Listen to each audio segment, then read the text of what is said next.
Hello friends, I'm here in the heart of nature in Mission. This is my friend's house, Lingrin house. They invited me for a cup of tea and I decided to make my video for PIDP 3250 course here for set 19. Instead of sitting in front of my computer in a closed room, I thought I'll give you a tour of nature, and my topic is role play. Now, you must be wondering why I chose this topic. Because I have an exciting news to share with you. I'm going to India to teach international students before they come to Canada and study in a Canadian university. And I'm going to use lots of group dynamics and role play in my class. I needed to do lots of brainstorm how to give some scenarios and what scenarios I need to create. So this nature is quite helping me to think about my scenarios, and I have prepared whole set of instructions and guidelines to prepare my scenarios. One thing is sure, that I'm going to give them clear-cut written guidelines to do the role plays and divide the people into the students into groups of 3 to 5 people.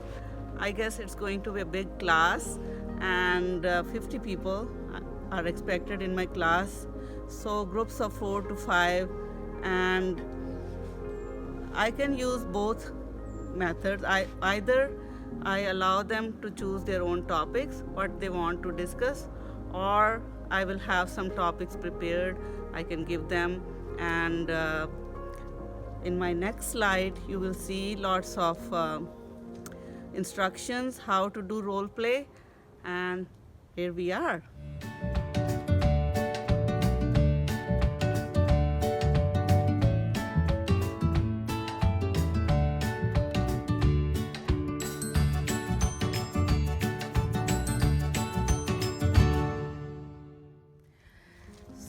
So I'm using this book, Student Engagement Techniques by Berkeley, as my reference, and I'm using role play, the SCT 19 for my reference.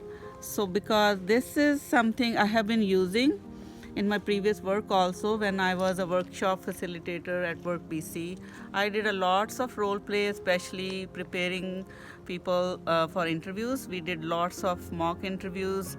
Same student was an interviewee, and then we flipped the role to become as an employer. So it was quite empowering when they became employers, and when they were employees they were nervous. So there is a shift of power and confidence building. That's really too much fun doing role play, and I find it quite effective. Rather than me teaching and them listening, role play really empowers them to understand what they are learning, and that retains more. So I'm going to discuss the step-by-step directions how to do the role play. Firstly, when it's critical to spend thoughtful time to design a scenario. So when they design their own scenarios, I prefer that. Then there is a lot of group discussion, and sometimes they agree with each other, sometimes they don't agree with each other. It's so wonderful to observe the power dynamics in the group, and it empowers them to choose their own moderator and observer. Sometimes I assign the observers and moderators in the groups. And another basic thing about role play is that I give sometimes the basic storyline, and they can choose their own storyline too. So there is a lot of autonomy in the group, and which I really encourage them to use autonomy rather than me giving them all. But my role as a teacher is to give them some resources from where they can research, and they can go to the library, they can utilize the resources online, but it's my role to guide them about some resources. And students' role is to form groups and have enough healthy positive discussion. They may not agree with each other, but critical thinking is utilized in role play. And then I allow them, give them some time to do the discussion, and then they choose the presenter, who is going to present, who is the moderator, who is the observer. So they choose their role sometime. Assign or ask students to assume a stakeholder role, and then inform students of the time limits. It's maybe 10 minutes to do the discussion and 1 minute for their presentation.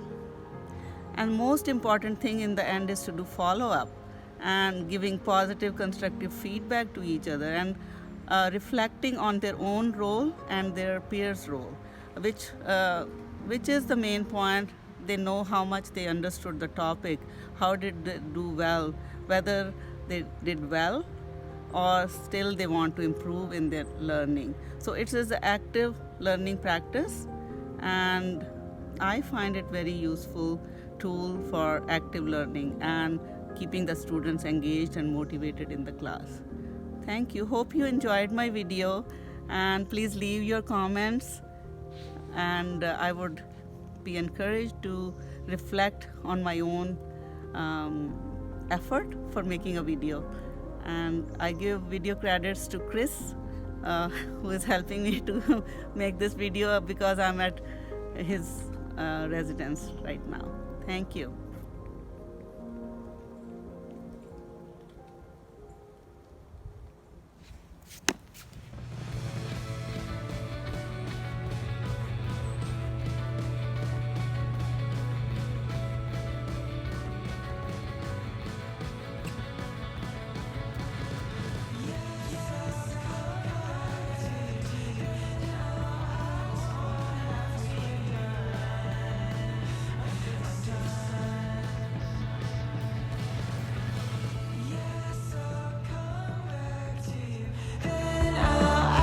What have we done under the sun?